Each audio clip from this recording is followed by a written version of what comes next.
ప్రభువునందు ప్రియ సోదరి సోదరులారా, తెలుగు ఆన్లైన్ బైబిల్ కాలేజీకి చేరివచ్చిన మీ అందరికీ ప్రభువును రక్షకుడైన యేసుక్రీస్తు వారి కృపగల నామములో ప్రేమ వందనాలు చెల్లిస్తూ ఉన్నాం.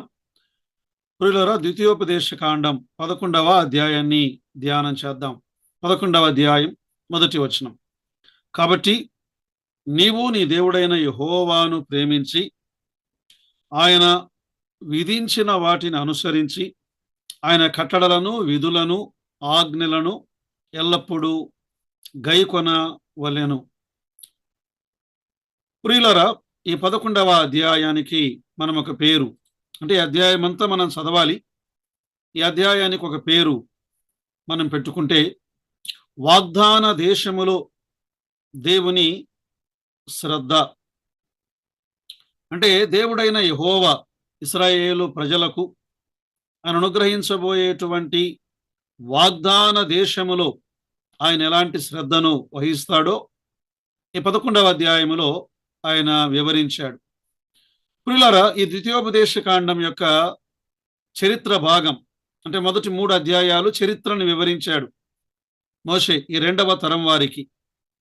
4 నుండి 11 అధ్యాయాలలో ఆ చరిత్రలో నుండి పాఠాలను వారికి ఆయన నొక్కి వక్కానిస్తూ ఉన్నాడు, నొక్కి చెబుతూ ఉన్నాడు.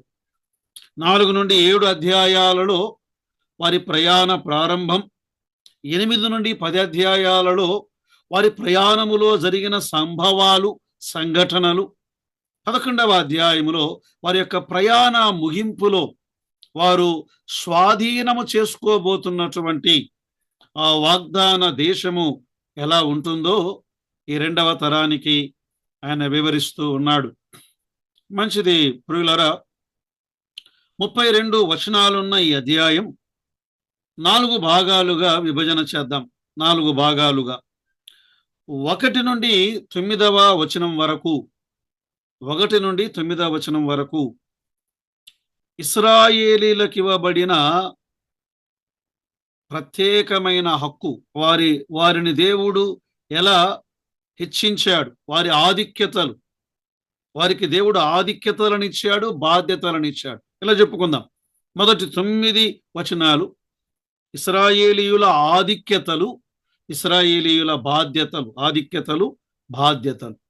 10 నుండి 17వ వచనం వరకు వాగ్దాన దేశమును స్వతంత్రించుకొనుట, వాగ్దాన దేశమును స్వతంత్రించుకొనుట. 18 నుండి 25 వరకు లేఖనములను అన్వయించుకొనుట, లేఖనములను అభ్యాసము చేయుట. 26 నుండి 32 వరకు శ్రేష్టమైన దానిని ఎన్నుకొనుట, శ్రేష్టమైన దానిని వారు ఎన్నుకొనుట. సరే, ఈ విభాగాలను, వచనాలను చదువుతూ కొన్ని పాఠాలను మనం ఆలోచన చేద్దాం. మొదటి 9 వచనాలు మనం ఏం చెప్పుకున్నామండి? ఇశ్రాయేలీయుల ఆధిక్యతలు, వారి బాధ్యతలు. కదా, మనము దైవ గ్రంథములో గమనించినప్పుడు దేవుడు ఎవరికి ఎక్కువగా ఇస్తాడో వారి యొద్ద నుండి ఆయన ఎక్కువగా ఆశించుట అనేది న్యాయమే. లూకా సువార్త 12వ అధ్యాయం 48వ వచనములో ఇలా దేవుడు అన్నాడు. ఏమన్నాడు ఆయన? ఎవనికి ఎక్కువ ఇయ్యబడెనో వాని యొద్ద ఎక్కువగా తీయజూతురు అన్నాడు.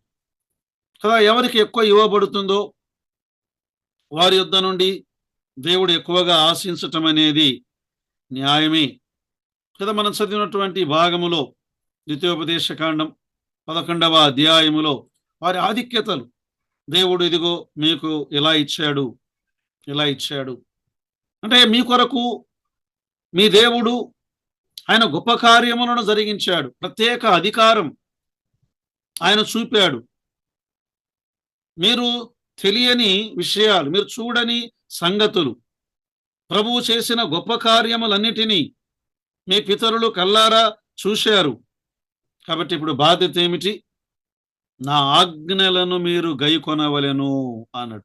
నా ఆజ్ఞలను మీరు గైకొనవలెను. మొదటి వచనములోనే ఆయన చెప్పాడు. కదా ఆయన ప్రేమించి నీ దేవుడైన యెహోవాను ప్రేమించి అసలు ద్వితీయోపదేశ కాండములో ప్రధానమైనటువంటి ఒక పదం ఏమని మనము ఉపోద్ఘాతములో విన్నాము? ప్రేమ.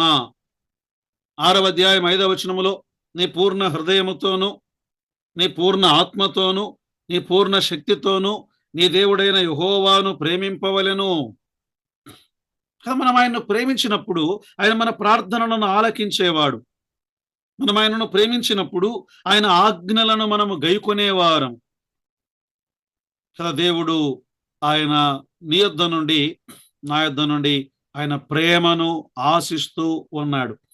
సరే, ఈ భాగంలో 2వ వచనము నుండి 4వ వచనం వరకు ఐగుప్తులో నుండి ఎలా విడిపించబడ్డారో దేవుడు దానిని వివరిస్తున్నాడు. ఐగుప్తులో నుండి వారిని విడిపించిన విధానం 2వ వచనములో నీ దేవుడైన యెహోవా చేసిన శిక్షను, ఆయన మహిమను, ఆయన బాహుబలమును, ఆయన చాపిన చేతిని ఐగుప్తులో రాజైన ఫరోకును అతని సమస్త దేశమునకును దేవుడు చేసినటువంటి ఆ సూచక క్రియలను కదా. ఇక్కడ 4వ అధ్యాయములో ఆ ఎర్ర సముద్రములో ఆయన చేసిన కార్యాలు. 3వ వచనములో ఐగుప్తు దేశములో దేవుడు చేసినటువంటి కార్యములు, అంటే ఫరోకు అతని యొక్క సేనకు దేవుడు జరిగించిన సూచక క్రియలు. నిర్గమాకాండం 14వ అధ్యాయం 15వ అధ్యాయం 4వ వచనములో కదా ఆ ఎర్ర సముద్రములో వారి రథములను ఎలా ఆయన ముంచివేశాడో ఆ వివరణ ఆయన ఇస్తున్నాడు.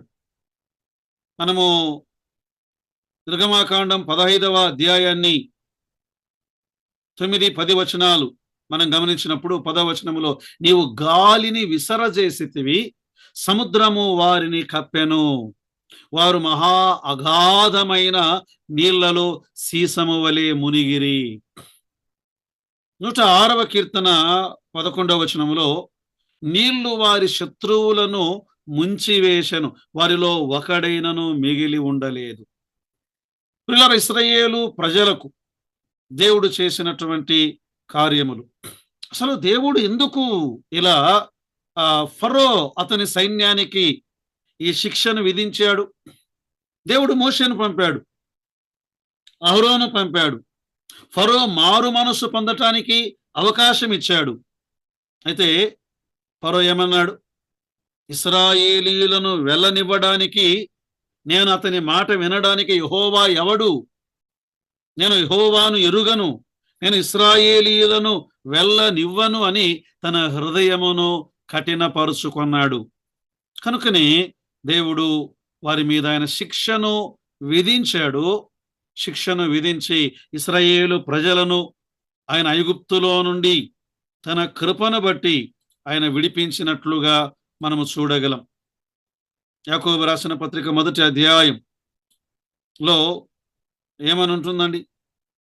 అది దేవుని వాక్యము ఎలాంటిదట? ఇది ఆత్మలను రక్షించగలిగినటువంటి దేవుని వాక్యముగా మనము చూడగలం. యాకోబు రాసిన పత్రిక చూడండి, 1వ అధ్యాయం 21వ వచనములో అందుచేత సమస్త కల్మషమును విర్రవీగుచున్న దుష్టత్వమును మాని లోపల నాటబడి మీ ఆత్మలను రక్షించుటకు శక్తిగల వాక్యమును సాత్వికముతో అంగీకరించుడి. దేవుడు ఆయన ఫరోకు అవకాశం ఇచ్చాడు, కానీ తన హృదయాన్ని కఠినపరుచుకున్నాడు. దేవుని వాక్యమునకు అతడు చోటివ్వని వాడుగా మనం చూడగలం. 5వ వచనములో దేవుడు అరణ్యములో వారికి చేసిన క్రమశిక్షణ. 5వ వచనం చూడండి, యెహోవా నేటి వరకు వారిని నశింపజేసిన రీతిని మీరు ఈ స్థలమునకు వచ్చు వరకు ఎడారిలో ఆయన మీ కొరకు చేసిన కార్యములు అన్నాడు. ఎడారిలో దేవుడు ఏం చేశాడు? వారు దేవుణ్ణి విశ్వసించటానికి నిరాకరించారు. అందుకే దేవుడు వారి మధ్య ఆయన సూచక క్రియలను, అద్భుతాలను ఆయన జరిగించాడు. ఆయన అన్నాడు, ఎంతకాలం వీరు విశ్వసించక హృదయాన్ని కఠినపరుచుకుంటారు కదా. సంఖ్యాకాండములో మనము గమనించగలం. 14వ అధ్యాయములో వారు దేవుని మాటలకు ఎలా అవిధేయులయ్యారు, ఎలా అవిశ్వాసులయ్యారు. దీన్ని కృత నిబంధనలో దేవుడు వివరిస్తూ హెబ్రీయులకు రాసిన పత్రిక 3వ అధ్యాయం 19వ వచనములో ఏమన్నాడు? వారి యొక్క హృదయ కాఠిన్యమును గూర్చి, కాగా అవిశ్వాసము చేతనే వారు ప్రవేశించలేకపోయిరని గ్రహించుచున్నాము కదా. దేవుని మాటను వారు నమ్మలేకపోయారు. దేవుని మాటను విశ్వసించాలి, దేవుని మాటను నమ్మాలి. దైవ గ్రంథములో సామెతల గ్రంథం 3వ అధ్యాయం 9వ వచనములో లేదా 5వ వచనములో, నీ పూర్ణ హృదయముతో ప్రభువును నమ్ముకొనుము అన్నాడు. నీ ఆలోచన, నీ సొంత ఆలోచన చొప్పున నీవు నడువవద్దు కదా. నీ స్వబుద్ధిని ఆధారము చేసుకొనక. ఆనాడు ఇశ్రాయేలు ప్రజలు వారు తమ స్వబుద్ధిని ఆధారము చేసుకొని దేవుని మాటను నిరాకరించారు. తద్వారా వారు శిక్షను అనుభవించారు. 6 నుండి 9వ వచనం వరకు ఈ దాతాను, అబీరాము వారి యొక్క తిరుగుబాటు చూడండి. 5, 6 వచనాల్లో లేదా 6 నుండి 9 వచన, రూబేనీయుడైన ఏలియాబు కుమారులైన దాతాను, అబీరాములను చేసిన పనిని అన్నాడు. ఏం జరిగింది ఇక్కడ? వారు సంఖ్యాకాండం 16వ అధ్యాయములో జరిగిన సంభవాలను దేవుడు ఇక్కడ వివరిస్తున్నాడు. లేవీకి మునిమనుమడును, కహాతు మనమడును, ఇస్సాహారు కుమారుడగు కోరాహు, రుబేనీయులలో ఏలియాబు కుమారులైన దాతాను, అబీరాములు, పెలేతు కుమారుడైన ఓను కదా. వారు ఎలా తిరగబడ్డారు? మోషేకు అహరోనులకు వ్యతిరేకంగా వారు కూడుకున్నారు. వారు అన్నారు, మీరు మా పైన అధికారం చేయడానికి మీకు ఎవరిచ్చారు? ఈ సమాజం అంతా పరిశుద్ధులే, కాబట్టి మమ్మను మీరు ప్రభు సంఘం మీద, దేవుని సంఘం మీద, ఇశ్రాయేలుల మీద మిమ్మల్ని మీరు ఎలా హెచ్చించుకుంటున్నారు అన్న సంభవాలను ఈ 2వ తరం వారికి మోషే వివరిస్తున్నాడు. అయితే ఇక్కడ ఒక సంగతి గమనించండి. లేవీయుడైన కోరాహు ఇక్కడ ప్రస్తావించబడలేదు. కారణమేమిటి అన్నప్పుడు, ప్రియులారా, ఈ లేవీ కుమారులు వారు పొందిన మారు మనస్సును బట్టి దేవుడు వారిని క్షమించాడు. ఈ దాతాను, అబీరాములు ఏమైపోయారు? దేవుని ప్రజలులో ప్రయాసపడుతున్న వారి మీద వారు చేసినటువంటి తిరుగుబాటు. తెస్సలోనిక మొదటి పత్రిక 5వ అధ్యాయం 12, 13 వచనాలు, మరియు సహోదరులారా, మీలో ప్రయాసపడుచు ప్రభువునందు మీకు పైవారై ఉండి మీకు బుద్ధి చెప్పు వారిని మన్నన చేసి వారి పనిని బట్టి వారిని ప్రేమతో మిక్కిలి ఘనముగా ఎంచవలనని వేడుకొనుచున్నాను కదా. ఈ పైవారు, ప్రయాసపడేవారు, వారిని మీరు ఘనంగా ఎంచండి అన్నాడు. దేవుని చిత్తానికి వ్యతిరేకంగా ఎదిరించిన వారిని, తిరుగుబాటు చేసిన వారిని, వారి విషయంలో దేవుడు జోక్యం చేసుకున్నాడు. అందుకే ఈ 2వ తరం వారికి మోషే ఆయన్ని వివరిస్తున్నాడు. ఇశ్రాయేలులారా, మీరు దేవుని మీద తిరగబడవద్దు, మీరు విధేయులై ఉండండి. పేతురు రాసిన మొదటి పత్రిక 1వ అధ్యాయం 14 నుండి 16 వచనాలలో, మీరు విధేయులకు పిల్లలై, మీరు విధేయులై ఉండండి. సో మొదటి 9 వచనాల్లో దేవుడు వారి కొరకు చేసిన గొప్ప కార్యాలు, వారి యొక్క ఆధిక్యతలవి. అదే సమయంలో వారు విధేయులుగా ఉండాలి, విశ్వాసులుగా ఉండాలి.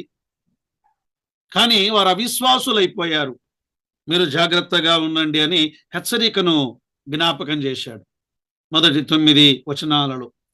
10 నుండి 17వ వచనం వరకు దేశమును స్వతంత్రించుకొనుట, వాగ్దాన దేశమును వారు స్వతంత్రించుకొనుటను గురించి ఆయన వివరిస్తూ ఉన్నాడు. 10, 12 వచనాలు చూడండి. మీరు స్వాధీన పరచుకొను బోవు దేశము, మీరు బయలుదేరి వచ్చిన ఐగుప్తు దేశము వంటిది కాదు. అక్కడ నీవు విత్తనములు విత్తి కూర తోటకు నీరు కట్టి నీ కాళ్ళతో నీ చేళ్లకు నీరు కట్టితివి కదా. 10వ వచనంలో ఐగుప్తులో వారు పడిన ప్రయాసను వివరించాడు. అయితే 11వ వచనములో మీరు నది దాటి స్వాధీనపరుచుకున్నటకు వెళ్ళుచున్న దేశము కొండలు లోయలు గల దేశము అన్నాడు. కొండలు లోయలు గల దేశం అది అన్నాడు. ఎలాంటి దేశమట? కొండలు లోయలు. 65వ కీర్తన 9 నుండి 13 వచనాలు మనం చదివితే, నీ దేవుడైన యెహోవా శ్రద్ధ చూపు దేశం అన్నాడు. సంవత్సర ఆరంభము మొదలుకొని సంవత్సర అంతము వరకు యెహోవా కన్నులు దాని మీద ఎల్లప్పుడూ ఉండును. ఆయన తొలకరి వర్షమును కురిపించును. ఆయన బీడు భూములను అడవులను సారము చేత నింపును. కొండలు ఆనందముతో నడికట్టును ధరించుకొనును. దేవుడు ఆ దేశం మీద ఆయన కురిపించే వర్షమును గురించి ఆయన మాట్లాడుతున్నాడు. ఆయన అనుగ్రహించే ఆశీర్వాదమును గురించి మాట్లాడుతున్నాడు. మరి కృత నిబంధన కాలములో ఈనాడు సంఘమునకు దేవుడు అనుగ్రహించిన స్వాస్థ్యము పరలోక స్వాస్థ్యము. ఆయన ఒక భర్తగా ఉండగా, సంఘము ఆయన భార్యను పోలి ఉండగా ఆయన అనుగ్రహించిన ఆశీర్వాదాలు. ఎఫెసీ పత్రిక 1వ అధ్యాయం 3వ వచనములో క్రీస్తులో పరలోక విషయములలో ఆత్మ సంబంధమైన ప్రతి ఆశీర్వాదమును ఆయన మనకు అనుగ్రహించెను అన్నాడు. మాత్రమే కాదు, ఇంకా ఇది ఎలాంటి దేశము అన్నాడు. 12వ వచనములో అది ఆకాశ వర్ష జలము త్రాగును. ఆకాశ వర్ష జలము త్రాగును. ప్రియులారా, ఇంకా ఈ దేశాన్ని గురించిన వర్ణనను మనం గమనిస్తుండగా ఇది పాలు తేనెలు ప్రవహించు దేశము అన్నాడు. పాలు తేనెలు ప్రవహించే దేశము అంటే అర్థమేమి? సమృద్ధి అయిన వర్షము, సమృద్ధి అయిన పచ్చిక, ఎటు చూసిన పూదోటలు, ఎటు చూసిన పుష్పాలు, పరిమళాలు, తేనెటీగలు, తేనె పట్టులు, తేనె, పాలు తేనెలు ప్రవహించేటువంటి దేశం. ఈనాడు దేవుడు మనకిచ్చినటువంటి ఈ ఆశీర్వాదం, ఆత్మ సంబంధమైన ఆశీర్వాదం అన్నాడు కదా, అది ఎలాంటిది?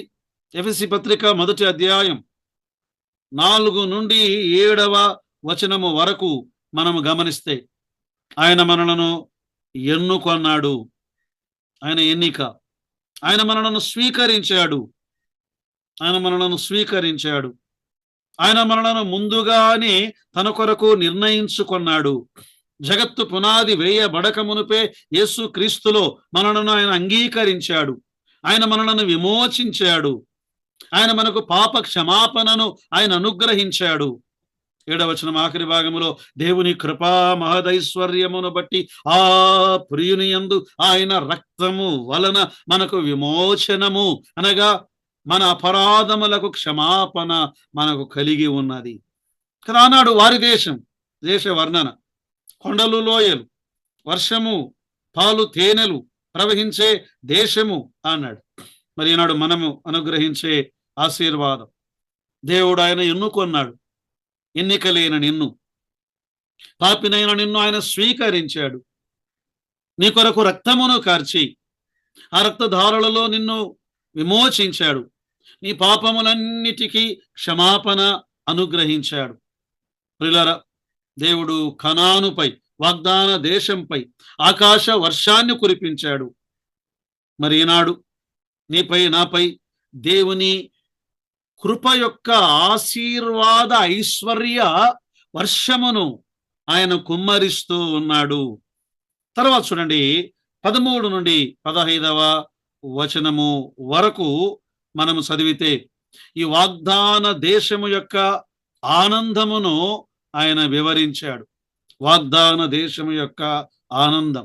కాబట్టి మీ పూర్ణ హృదయముతోనూ మీ పూర్ణ ఆత్మతోనూ మీ దేవుడైన యెహోవాను ప్రేమించి ఆయనను సేవింపవలెనని నేడు నేను మీకు ఇచ్చుచున్న ఆజ్ఞలను మీరు జాగ్రత్తగా వినిన ఎడల 14వ వచనం, తొలకరి వర్షం కడవరి వర్షం. 14వ వచనం, ధాన్యము ద్రాక్షారసము నూనె పశువులకు గడ్డి అన్నాడు. ప్రియులారా, ఈ భాగములో దేవుడు ఇచ్చేటువంటి ఈ గొప్ప ఆశీర్వాదం ఏమిటంట? ధాన్యము ద్రాక్షారసము. 14వ కీర్తనలో మనుష్యులను సంతోషపరిచేటువంటి ద్రాక్ష రసము. ఆయన సమృద్ధిని సంతృప్తిని ఆయన అనుగ్రహించేవాడు. సమృద్ధిని అనుగ్రహించేవాడు, ఆయన సంతృప్తిని అనుగ్రహించేవాడు. ఆయన కొద్ది కొద్దిగా ఇచ్చేవాడు కాదు ప్రియులారా. ఒకసారి యోహాను సువార్త 10వ అధ్యాయానికి రండి. యోహాను సువార్త 10వ అధ్యాయములో దేవుడు గొర్రెలకు ఏమివ్వడానికి వచ్చాడు? ఆయన గొర్రెలకు జీవమివ్వడానికి వచ్చాడు. అది సమృద్ధి జీవం. 10వ అధ్యాయం 10వ వచనం, దొంగతనమును హత్యను నాశనము చేయుటకు వచ్చును. వాడే అపవాది. అంత్య దినములలో వాడు క్రీస్తు విరోధి. గాని మరి దేనికిని రాడు, గొర్రెలకు జీవము కలుగుటకును అది సమృద్ధిగా కలుగుటకును నేను వచ్చి తిని. దేవుడు ఆయన సమృద్ధి ఆనాడు వారికి ధాన్యము ద్రాక్షారసము ఆయన సమృద్ధిగా ఇచ్చాడు. మాత్రమే కాదు, మనకు భద్రతను ఇచ్చిన దేవుడు ఆయన. అదే యోహాను సువార్త 10వ అధ్యాయం 28వ వచనములో నేను వాటికి నిత్య జీవమునిచ్చుచున్నాను గనుక అవి ఎన్నటికి నశింపవు, ఎవడును వాటిని నా చేతిలో నుండి అపహరింపడు. ప్రియులారా, అందుకే మనము జ్ఞాపకం చేసుకోవాలి, ఆయన గోధుమల చేత తృప్తిపరిచేవాడు, ద్రాక్షారసము చేత ఆయన సంతోషపరుచువాడు, నూనె చేత మన ముఖములను మెరుగుపరుచువాడు. 104వ కీర్తన 15వ వచనములో. తర్వాత చూడండి, 16 నుండి ద్వితీయోపదేశ కాండం 16వ వచనము నుండి 17వ వచనము వరకు మనము గమనిస్తే వాగ్దాన దేశములో కలిగే నష్టము కూడా వివరించాడు.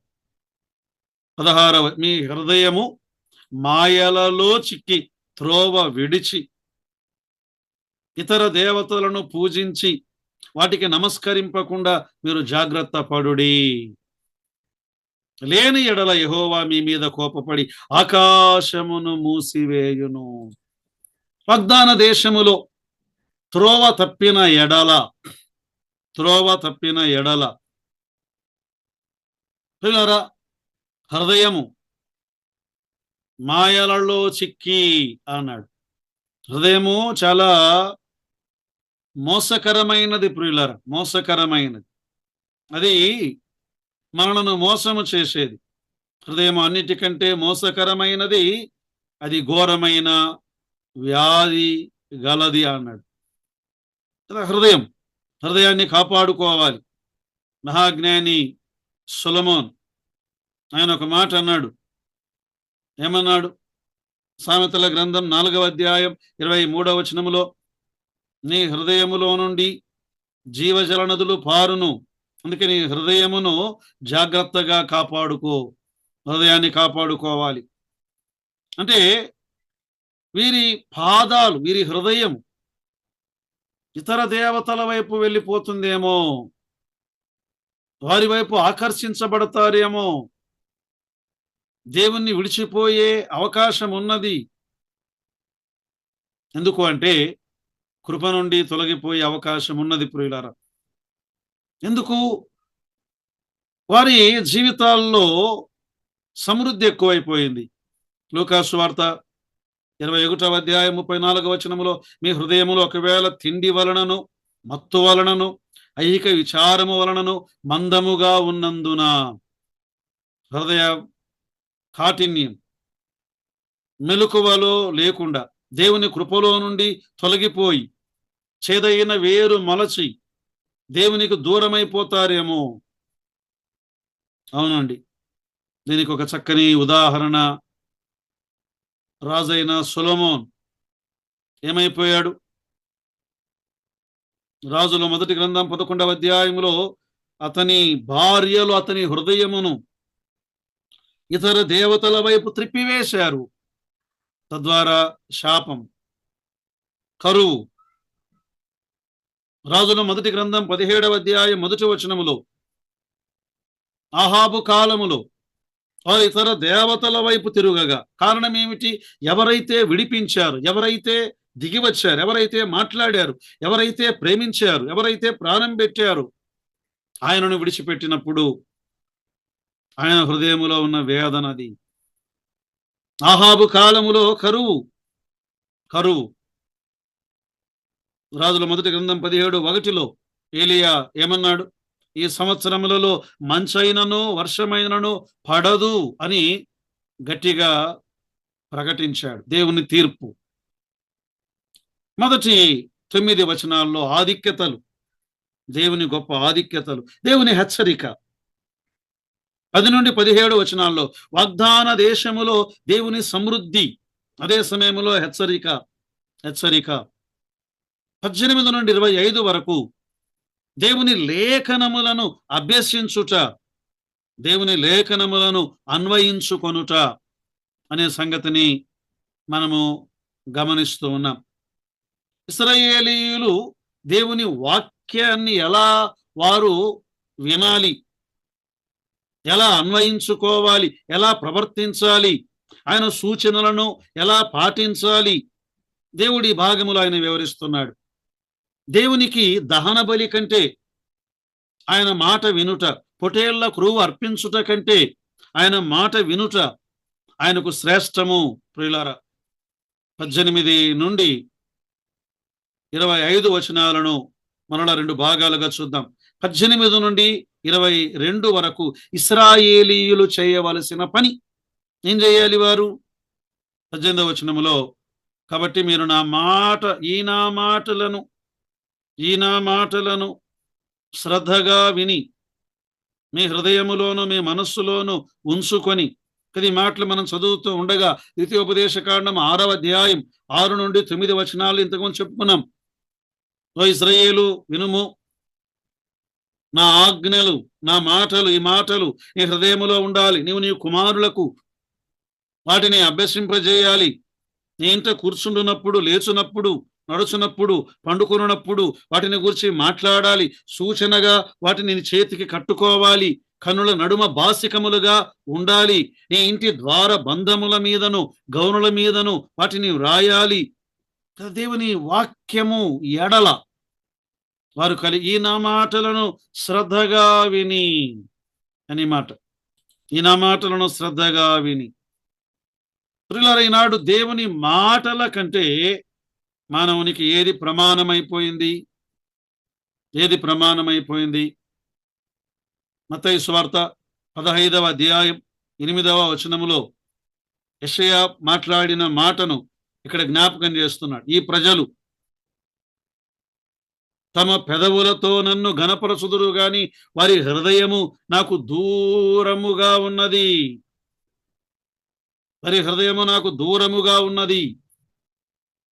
ప్రియులారా, దేవుని వాక్యము ఎడల మనము కలిగి ఉండవలసినటువంటి శ్రద్ధను, వాక్యాన్ని హత్తుకోవాలి. 22వ వచనాన్ని మనము గమనించినప్పుడు మీరు మీ దేవుడైన యెహోవాను ప్రేమించి ఆయన మార్గములన్నిటిని నడుచుచు అన్నాడు. దేవుని వాక్యమును మనము ప్రేమించటం, దేవుని వాక్యాన్ని మనము హత్తుకోవడం. కొత్త నిబంధనలు తిమోతికి రాసిన మొదటి పత్రిక 4వ అధ్యాయం 13వ వచనము నుండి మనం చదువుకుందాం. చూడండి, అక్కడ నేను వచ్చు వరకు బోధించుట ఎందును అన్నాడు. నేను వచ్చు వరకు బోధించుట ఎందును. ఇంకా ఏమన్నాడు ఆయన? బోధించుట యందు మాత్రమే కాదు, దాన్ని ఏం చేయాలి? హెచ్చరించుట ఎందును. హెచ్చరించుట యందు మాత్రమే కాదు, జాగ్రత్తగా ఉండాలి, చదవాలి దేవుని వాక్యాన్ని, హెచ్చరించాలి, బోధించాలి. ఒక తరము నుండి మరొక తరము వారికి దానిని వివరించాలి అని దేవుడు జ్ఞాపకం చేస్తున్నాడు. తిమోతికి రాసిన 2వ పత్రిక 2వ అధ్యాయం 2వ వచనములో, నా ద్వారా వినిన సంగతులను ఇతరులకును బోధించుటకు నమ్మకమైన సామర్థ్యము గల మనుషులకు అప్పగించుము. ఎవరికి అప్పగించాలి? కదా, ఇశ్రాయేల్లో పని ఇది. 23 నుండి 25 వరకు దేవుని పని. ఎప్పుడైతే వారు దేవుని వాక్యాన్ని అభ్యసిస్తారో అప్పుడు దేవుడు చేయబోయేటువంటి పని, దేవుడు ఆశీర్వదించే ఆశీర్వాదము ఎలా ఉంటుంది? 21వ వచనాన్ని చూద్దాం. చూడండి, అలాగు చేసిన ఎడల యెహోవా మీ పితరులకిచ్చదనని ప్రమాణము చేసిన దేశమున మీ దినములను, మీ సంతతి వారి దినములను భూమికి పైగా ఆకాశము నిలుచులంత వరకు విస్తరించును అన్నాడు. అంటే దేవుడు వారిని విస్తరింపజేయువాడు, వారిని ఆయన వృద్ధి చేయువాడు, వారిని ఆశీర్వదించువాడు. చూడండి, పేతురు రాసిన 2వ పత్రిక 3వ అధ్యాయం ఆఖరి వచనాల్లో 18వ వచనం చూడండి, మన ప్రభువును రక్షకుడైన యేసుక్రీస్తు అనుగ్రహించు కృప యందును జ్ఞానమందును అభివృద్ధి పొందుడి అన్నాడు. కదా, విశ్వాసులు ఏం చేయాలి? అభివృద్ధి పొందాలి. ఈ వాగ్దాన విషయములో దేవుడు వాగ్దాన దేశాన్ని వారికి అనుగ్రహించాడు. మనకు కూడా దేవుడు ఇవ్వబోతున్నటువంటి ఒక స్వాస్థ్యం ఉన్నది. పేతురు మొదటి పత్రిక 1వ అధ్యాయం 3-4 వచనాల్లో, మన స్వాస్థ్యము పరలోకములో భద్రపరచబడి ఉన్నది అన్నాడు. వాడబారని స్వాస్థ్యం, అది మహిమగల స్వాస్థ్యము అన్నాడు. పిల్లలు, వీటిని బట్టి మనం ఆనందించాలి. తర్వాత చూడండి, ద్వితీయోపదేశ కాండం 11వ అధ్యాయం 23 నుండి 25వ వచనం వరకు మనం చదివినప్పుడు దేవుని యొక్క విజయం, అంటే ఇశ్రాయేలు ప్రజలకు దేవుడు అనుగ్రహించబోయే విజయం. అప్పుడు యెహోవా మీ ఎదుట నుండి ఈ సమస్త జనములను వెళ్ళగొట్టును. 24 అడుగుపెట్టు ప్రతి స్థలమును నీకు ఇచ్చును. 25 ఏ మనుష్యుడు మీ ఎదుట నిలువడు. ఇంత అద్భుతమైన వాగ్దానాలు. వాగ్దాన దేశమును వారు పూర్తిగా స్వతంత్రించుకుంటారు. దేవుడు యుద్ధము చేయువాడు, దేవుడే పోరాడువాడు, దేవుడే వారి పక్షమున నిలుచువాడు. నేను వెళ్ళగొట్టుదును. ఈనాడు మన ఆధ్యాత్మికమైన పోరాటములు మన పక్షమున పోరాడేది మన ప్రభువే. ఎఫెసీ పత్రిక 6వ అధ్యాయం 10 నుండి 18 వచనాల్లో, తుదకు ప్రభు యొక్క మహాశక్తిని బట్టి మీరు బలవంతులై ఉండుడి అన్నాడు.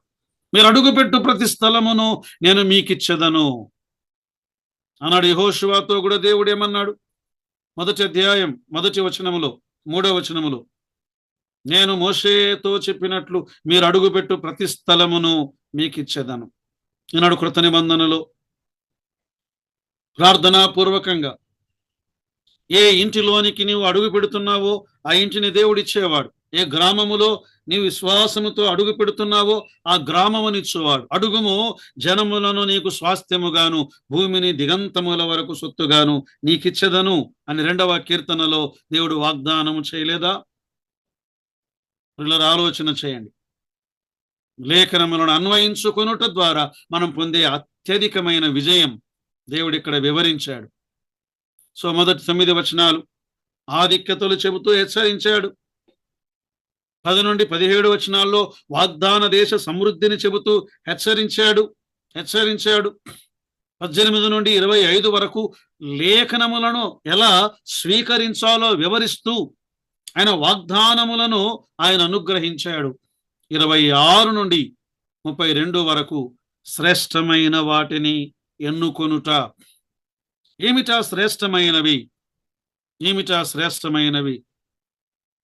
ద్వితీయోపదేశ కాండం 11వ అధ్యాయం 26 నుండి 29వ వచనము వరకు విధేయతను గురించి ఆయన వివరించాడు.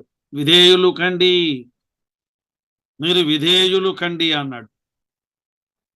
ఇదిగో నేను ఈరోజు మీ ముందు ఒక ఆశీర్వాదాన్ని ఉంచబోతున్నాను, ఒక శాపాన్ని ఉంచబోతున్నాను. మీరు నా ఆజ్ఞలను పాటిస్తే మీకు ఆశీర్వాదము, మీరు నా ఆజ్ఞలను పాటించకపోతే శాపము అని 26 నుండి 29 వరకు ఆయన దానిని వివరించాడు. ద్వితీయోపదేశకాండం 30వ అధ్యాయంలో వీటిని ఇంకా విస్తారంగా దేవుడు వారికి జ్ఞాపకము చేశాడు. అసలు 27వ అధ్యాయం 28వ అధ్యాయములో ఆశీర్వాదములేమిటి, శాపములేమిటో ఆయన చెప్పాడు. మీరు విధేయులు కండి. పేతురు రాసిన మొదటి పత్రిక 1వ అధ్యాయం 14, 15, 16 వచనాలలో కదా, మీరు నా మాటలను వినకపోతే అన్నాడు. మీరు విధేయులైన పిల్లలుగా ఉండండి. దేవునికి కావాల్సింది ఏమిటి అంటే ఆయన ఆజ్ఞను గైకొనుట. యెషయా గ్రంథం 1:19లో మీరు సమ్మతించిన మాట వినిన ఎడల మీరు భూమి యొక్క మంచి పదార్థములను అనుభవించెదరు అన్నాడు. వినుట. యోహాను సువార్త 14:21లో అన్నాడు, నా ఆజ్ఞలను అంగీకరించువాడు నన్ను ప్రేమించువాడు. ఆయన ఆజ్ఞలను అంగీకరించుటయే ఆయనను ప్రేమించుట. వినుట, అంగీకరించుట. తర్వాత చూడండి 30 నుండి 32 వరకు దేవుని ఎన్నిక, ఇశ్రాయేలీయుల ఎన్నిక. 30వ వచనం ఏమన్నాడు ఆయన? అవి యోర్దాను అవతల సూర్యుడు అస్తమించు మార్గము వెనుక మోరేలోని సింధూర వృక్షములకు దాపున గిల్గాలునకు ఎదురుగానున్న అరాబాలో నివసించు కనానీయుల దేశమందున్నవి కదా. ఏవి? ఆ పర్వతాలు. మీరు చేరి మీ దేవుడైన యెహోవా మీకిచ్చుచున్న దేశమును స్వాధీనపరుచుకున్నటకు మీరు యోర్దాను దాటబోచున్నారు.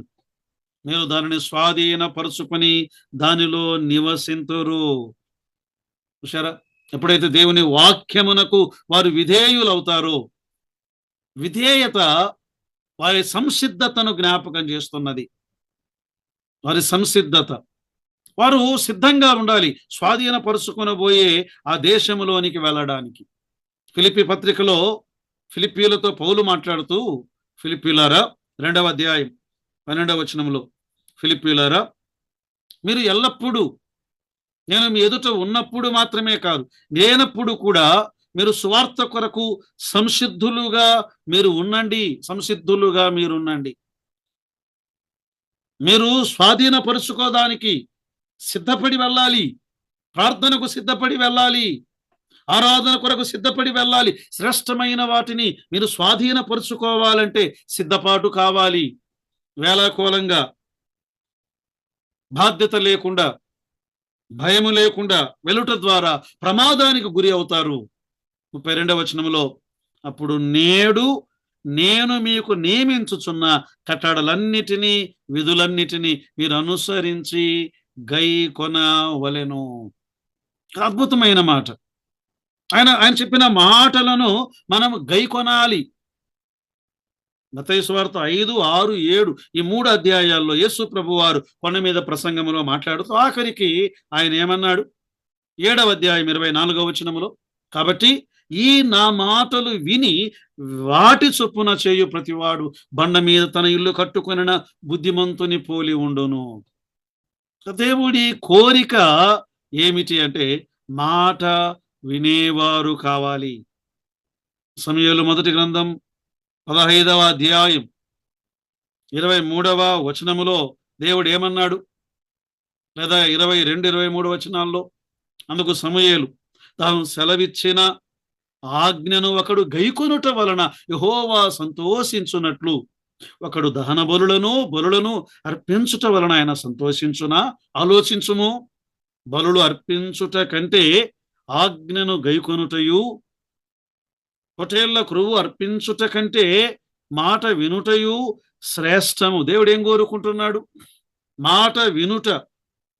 ద్వితీయోపదేశ కాండములో దేవుడు ఇవే చెబుతున్నాడు. ఆయన వారి కొరకు చేసిన గొప్ప కార్యములు వివరించాడు ఈ అధ్యాయములో. వారి కొరకు దాచి ఉంచిన భవిష్యత్తులో ఆశీర్వాదాలను వివరిస్తూ నా మాట వినండి అన్నాడు. పిల్లరా, మన క్రైస్తవ జీవితంలో మన కొరకు గతంలో ఆయన చేసిన కార్యాలు ఎంత గొప్పవి. వాటిని బట్టి ఆరాధన చేద్దాం. భవిష్యత్తులో దేవుడు మనకు అనుగ్రహించబోయే ఆశీర్వాదాలు ఎంత శ్రేష్టమైనవి.